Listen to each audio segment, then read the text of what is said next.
Welcome back to more Let's Play Pokemon LeafGreen. Last time, we made our way to Viridian Forest, and today, hopefully we'll find our way through this huge maze-like forest. Still, we heard there are some trainers here, so let's see what all we can find along the way. Ooh, like this Pokeball. Pretty nice. I'll always take free things. Ooh, and what do we have here? A new Pokemon to add to our catalog. Don't mind if we do.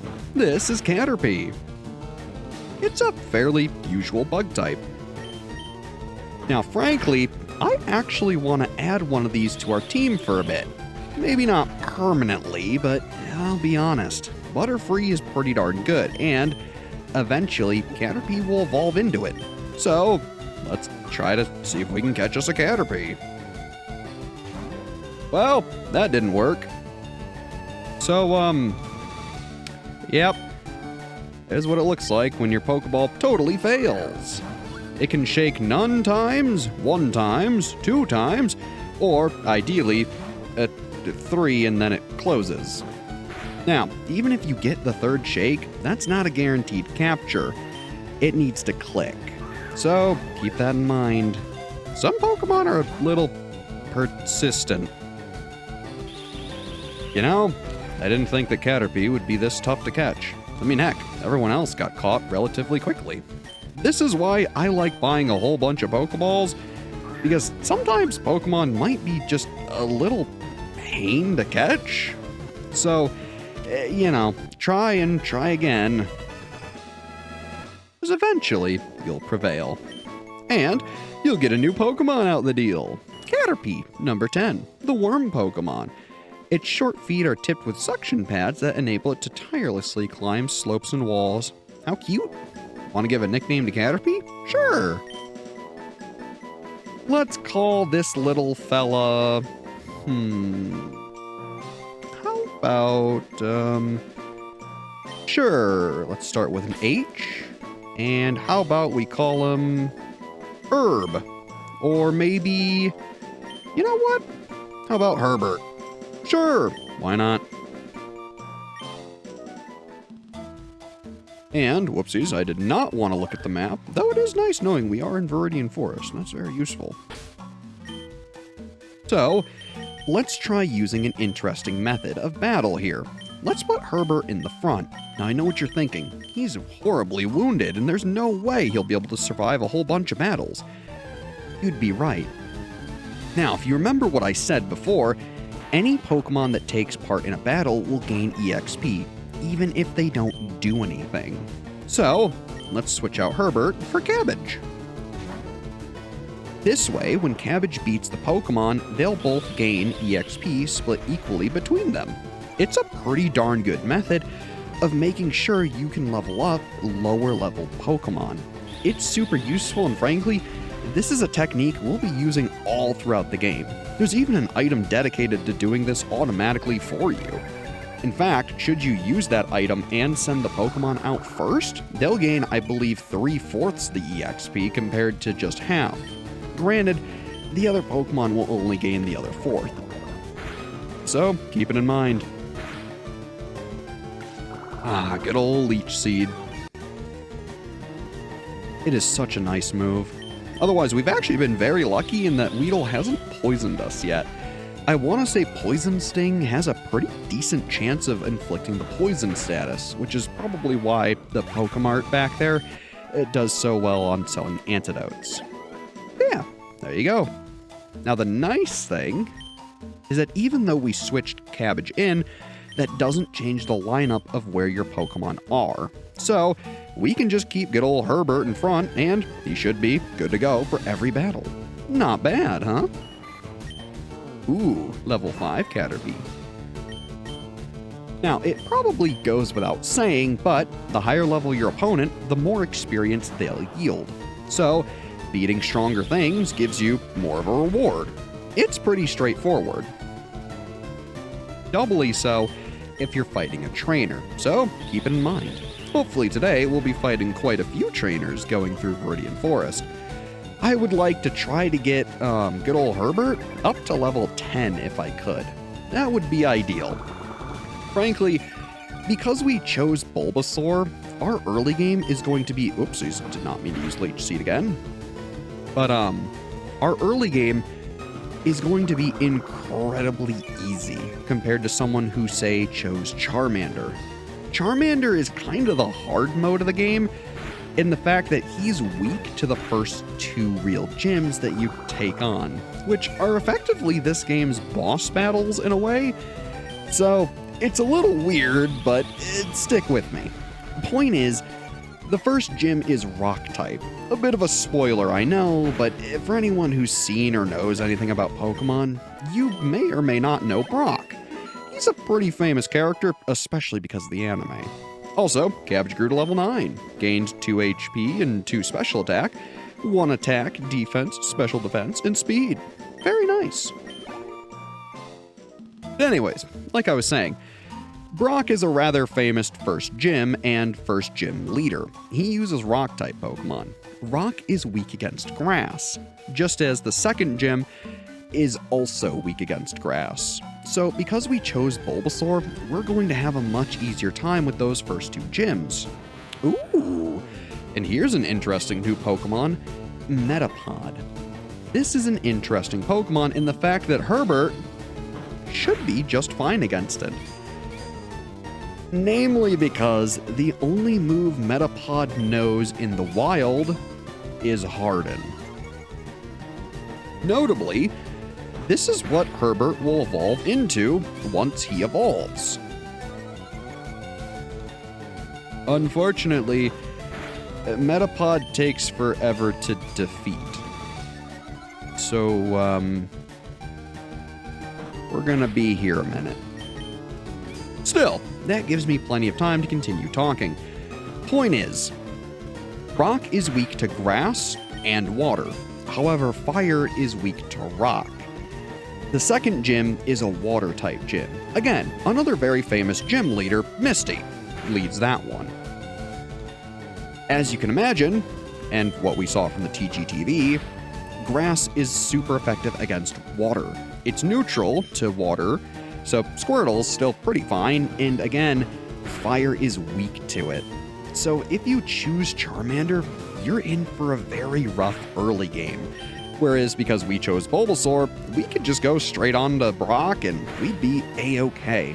It wouldn't be a big deal. Still though, I want to catch a Caterpie and level it up and evolve it all the way to Butterfree just so you can see what options you have. Point is, Butterfree gets our first special move in the form of Confusion, which we actually saw the Pokedude use in the TGTV. Confusion is a special move. Brock uses rock types, which generally speaking have really high defense. The big issue is that they don't have really anything in terms of special defense. So, getting a move that can cut through that type of defense is very well advised. Butterfree is your perfect candidate for that. Granted, it's not a foolproof strategy. The big issue is that Butterfree is a flying type and a bug type. The issue there is that both are weak to rock. So if he hits you with a rock type move, also, my goodness, I don't mean to use Leech Seed again, I'm just getting stuck in my own words, then it's really gonna hurt. Luckily, he doesn't really know too many rock type moves, so you might just have to get a good hit in, but point is, it's an option if you chose Charmander. Now, all is not lost. The Butterfree strategy isn't terrible, and it's generally what you may have done in the classic games. There were other options, sure, but point is, it wasn't great. Otherwise, hey there. I was throwing Pokeballs to catch Pokemon, and I ran out. That's why you could never have too many Pokeballs. You know, I'm with you on that. Anyways, back to the topic on hand. In Generation 3, they were much nicer to Charmander. Hey, you have Pokemon, come on, let's battle them. So yeah, let's continue talking during this Pokemon battle. Like I was saying, they were very nice to Charmander. They gave him a move that's super effective against rock type specifically in the form of Metal Claw. He never learned this before, so having this in his arsenal makes you much more capable of dealing with Brock's rock-type Pokemon, because steel-type moves are super effective against rock. Basically, the big thing I'm trying to point out and say here is that it used to be picking Bulbasaur was by far the easiest way to play the game. Otherwise, at least, in the early game. Otherwise, picking Charmander was really rough, and a lot of trainers who chose Charmander really had to struggle to use him, especially in the early game. Now, anyone who's played the game obviously knows, just how good all of these Pokemon are and can be later, so it's usually worth the wait and struggle. Point is, it can really be a big deterrent, especially if you're new to this game, to just see that, your fun new friend isn't very effective against a lot of things. So, that's why I want to train up Herbert here and show off what I always used to do as a kid. Plus, I just like Butterfree, and having someone who can use a Psychic-type move early on is super useful. Not a whole lot of Pokemon can claim that they can do the same, so I like getting a Butterfree, especially because it's another Pokemon that you're not going to naturally see should you, not raise one yourself. Some Pokemon you will never find in the wild without evolving them. Butterfree is one of those Pokemon. Same with Beedrill, Weedle's counterpart. Frankly, I don't worry so much about evolving Weedle, because we can just do it later in the game when Weedle is more readily easy to train, because we'll be fighting so much higher level Pokemon. So, the big reason I really want to focus on getting a Butterfree is that it'll help us to have another semi-reliable team member rather than just Cabbage. Granted, don't get me wrong, Cabbage would love to eat up all of this delicious experience from all these fights, but it'll get kinda boring just seeing me use Leech Seed over and over again and tackle, when we could be seeing Herbert do other things. Now, like I said, he's not going to be a permanent party member. No, Caterpie can't hack it! Thank you, Mr. Trainer. So, essentially, my whole point is, usually you want to grab another Pokemon pretty early on and train them along with your starter, just so that way you have a pretty solid backup. Yo, you can't jam out if you're a Pokemon trainer. That's a shame, I love music. Still, I don't think that's the message he's trying to give you. But yeah, I know that was a bit of a long-winded and a very roundabout way of saying, hey, maybe don't use just your starter, and that, depending on who you chose, you're probably going to have a harder or easier time compared to others. But the point is, there's a lot of options in this game, and frankly, experiment. It's never going to hurt to go out of your way to try new strategies and give other Pokemon a shot. So while I am a fan of good old Cabbage, and he will be one of our permanent team members, I still wanted to give some spotlight to another Pokemon that I used a lot back in my heyday. Like I said, Butterfree's pretty darn good, especially for an early Pokemon. Now granted, I got nothing against Beedrill, but I always liked Butterfree a little more. Maybe it's the fact that I watched some of the anime as a kid and Ash had his own Butterfree, but you get the idea. It's a great early game Pokemon that you should probably trade out later, and I think that's going to be exactly what we'll be doing too. Otherwise, feel free to use whoever you like. You can get through the game with an incredibly weird team if you really make it work. In fact, for the main story, you can pretty much use anybody you want whenever, so long as you're going out of your way to level them up properly.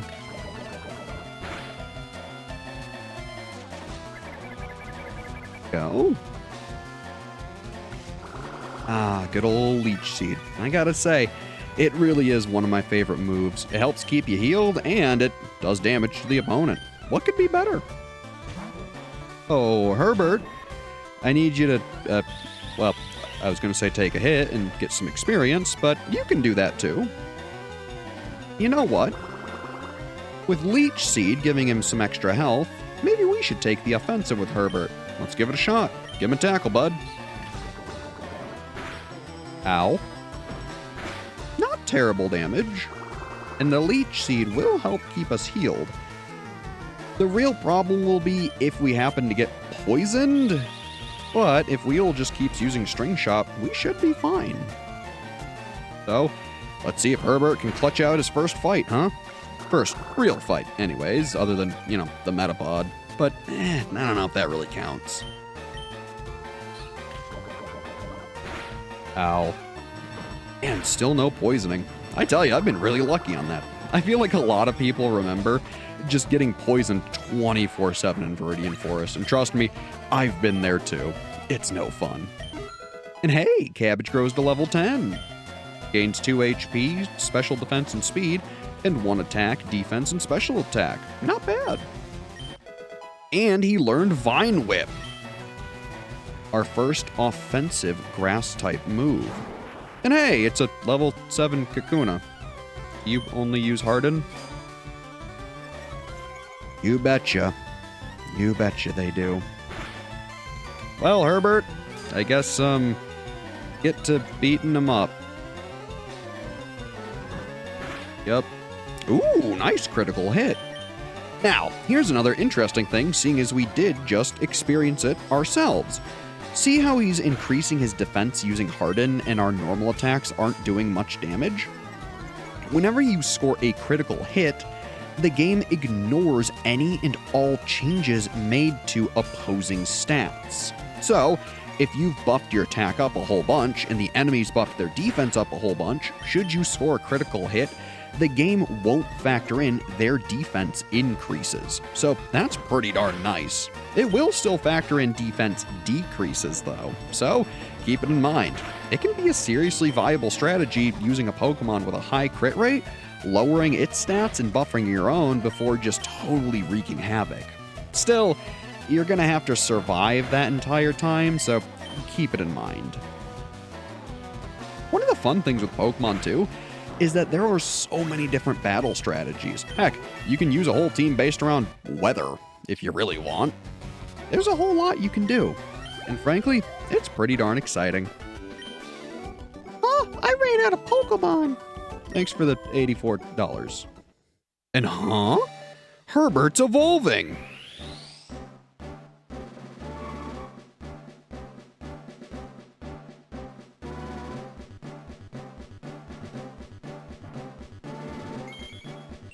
Wow. Congratulations, your Herbert evolved into Metapod. Herbert learned Harden. So yeah, there's the first instance of evolution. This is the other reason I wanted to catch a Caterpie, or a Weedle would do just as well. They both level up at level 7, or evolve at level 7, and then evolve again at level 10. So, once you evolve, generally, your stats will change a bit. Evolved Pokemon have different base stats than others. They may also have a different ability, as well as they may learn new moves. So generally, evolution is kind of a mixed bag. It's usually a net positive, though sometimes you might get stuck with a worse Pokemon. This is very, very rare, but there are some cases, kinda like Caterpie to Metapod. Metapod isn't terrible, but it's not phenomenal. Still, it's a necessary step in getting a much better Pokemon. Also, what's in here? Ooh, an antidote. Don't mind if I do. A fork in the road. What's this way? Bunch of looks like nothing? Well, I guess let's keep exploring. Another Weedle, Well, now that we have our hardened body with Metapod, let's see how he does. Not bad damage, admittedly.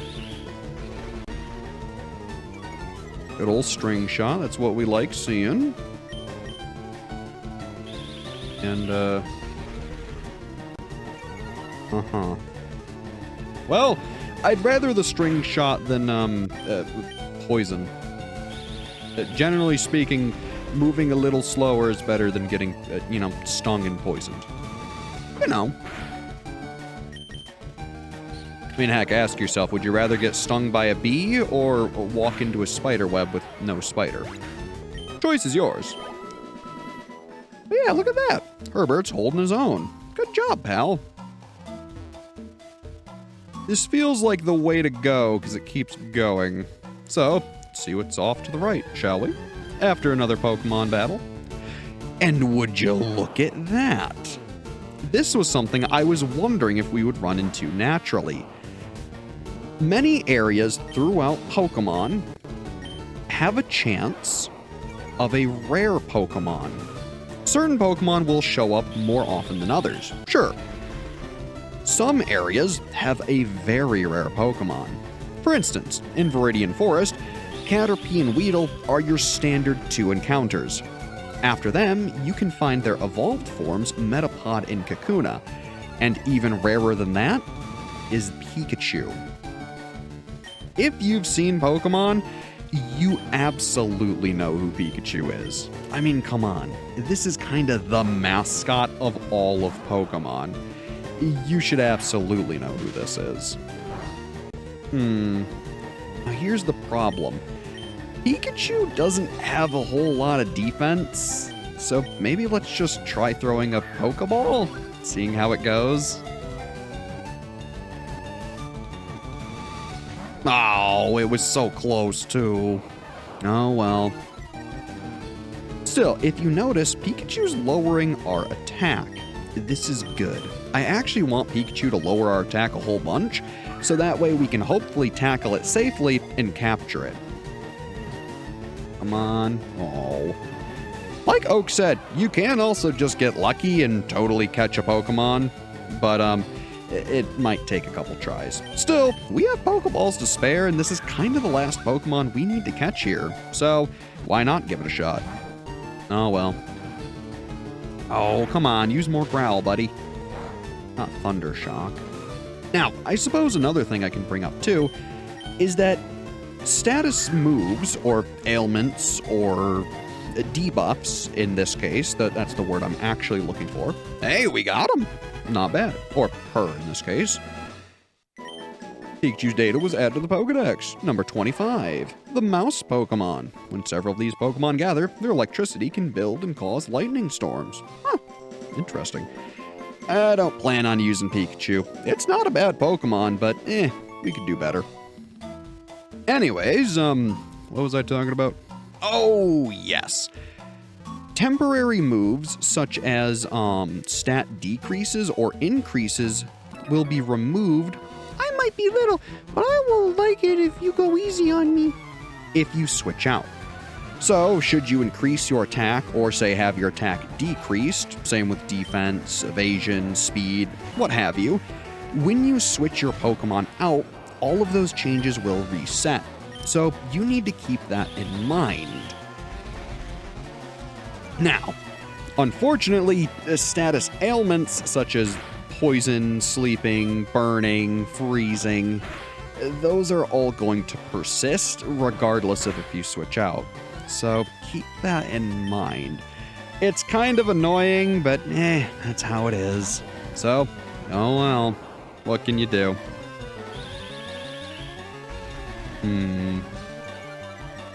Think we need us a good old Leech Seed. So, how about it? Ow. Whew, thank goodness. I always worry about it missing for some reason. I want to say it doesn't have perfect accuracy, so maybe that's why I fear it missing. Otherwise, let's try out our new move, Vine Whip. Alright, Caterpie, we get it. You lowered our speed, good for you. Granted, I'll take that rather than being hit. It's not very effective, but if you noticed, it still did a fair amount of damage. This is something the game hasn't mentioned yet. While Vine Whip isn't very effective against a Bug-type Pokemon because it's a Grass-type move, we get something called the same type attack bonus, or Stab. Now, Stab gives you a 1.5 times damage bonus.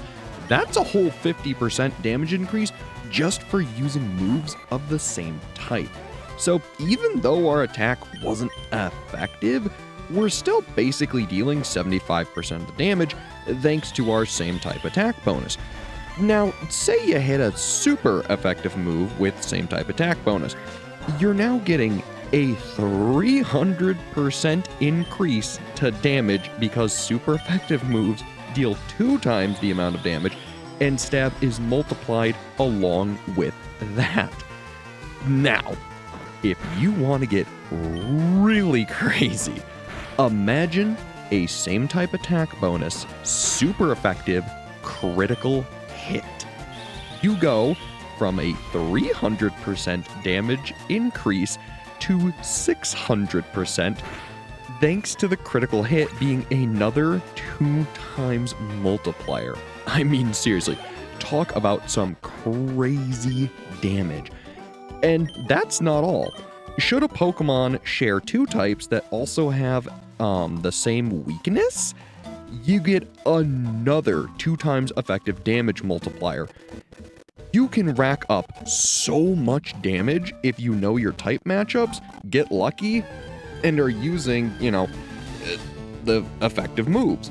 It's kind of insane just how much this mechanic goes to boosting your damage and really giving you an edge in battle. So, it's kind of important to know. I suppose the big point is, if you use a move that's your same type, you get bonus damage. That's really the big takeaway here, and frankly, that's a pretty important mechanic that they don't really teach you about. It's kind of a strange decision, but is what it is. Another trainer, and we're a little low on health. I think it's safe to say we should probably use a potion. We have 4 of them, so why not? Let's let Herbert do all the damage here. There you go, pal. Nice little full heal. And, you want to battle? Did you know that Pokemon evolve? Yes, we did. In fact, I just explained that. Thanks for, asking. Ooh, you too have a Metapod. Ho ho. Let's see whose Metapod is superior. It actually might be yours because I only have 3 uses of tackle left. Well, darn. That's not, great. Well, this was unexpected. I suppose let's switch out to Cabbage and, see what he can do. Huh. Well, I guess this might net both of them a level, if nothing else.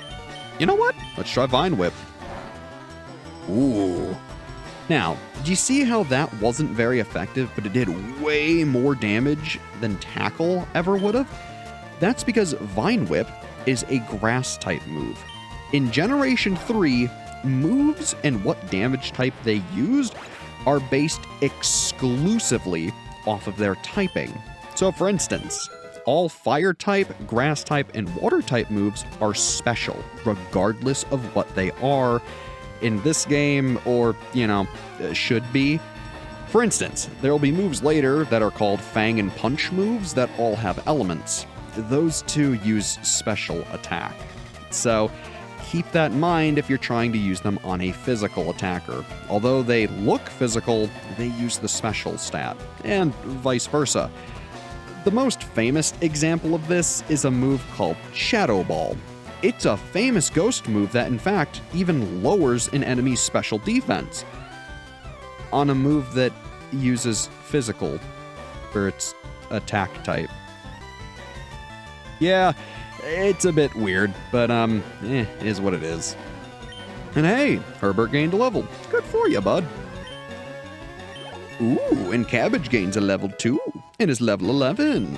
Gains 2 max HP, attack, defense, special attack, and 1 special defense and speed. Very nice. Oh boy, this is going to be quite the battle. I guess I'm just going to keep using Vine Whip and see what happens. Alright, 2 hull damage. Not bad. Not bad. Hey, nice critical. I'll take that. Now look, it didn't say it was a critical, but looking at the damage, there's no way that could have been anything other than a critical. Moves don't just randomly do double damage like that, unless it's a critical. Still, that is one thing that is a little interesting with Pokémon. There's some amount of damage variation.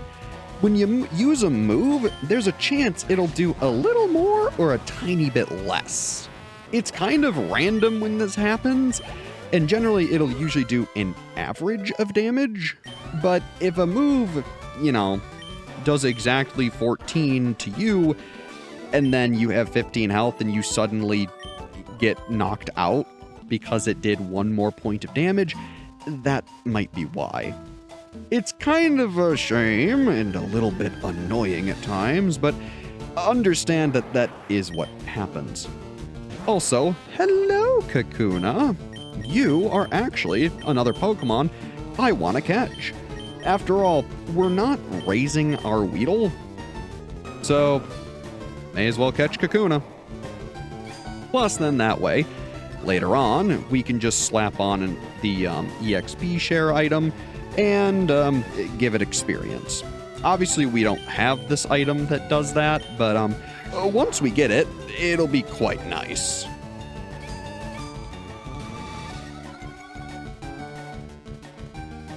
Oh, I figured this would take a while. Oh well. And I'm really gonna hope we do not crit you. Okay, good. Generally speaking, the lower HP a Pokemon has, the easier it is to catch. Same with if it has a status ailment. Unfortunately, we don't have a way to do that yet, so lowering HP is our best bet. Still, as I've demonstrated with critical hits, it might be a little dangerous to try to bank on an enemy getting low on HP in continuing to hit it. Even though they've increased their defense, we may crit it and just outright beat it, which isn't what we want. So, may as well be safe and guaranteed, or well, maybe not guaranteed, but have a better chance at catching it than making it faint and having to find it all over again. Number 14, Kakuna, the Cocoon Pokemon. Obviously, almost incapable of moving, this Pokemon can only harden its shell to protect itself when it is in danger. Unless you evolve your Weedle, then it keeps all its previous moves. Pretty useful. We don't feel like giving it a nickname. And because we don't have room in our party for another Pokemon, it gets transferred to the PC. Not bad. So, otherwise, and I maybe don't mean to spoil this, but there's a potion here. That's not what I was talking about, but the end of Viridian Forest is just down this little path. So, next time we play Pokemon LeafGreen, we'll leave Viridian Forest and explore Pewter City. Because, I mean, heck, that's what's said, was after this place. So, as always, I've been Brad. Thanks for watching, and have a good one.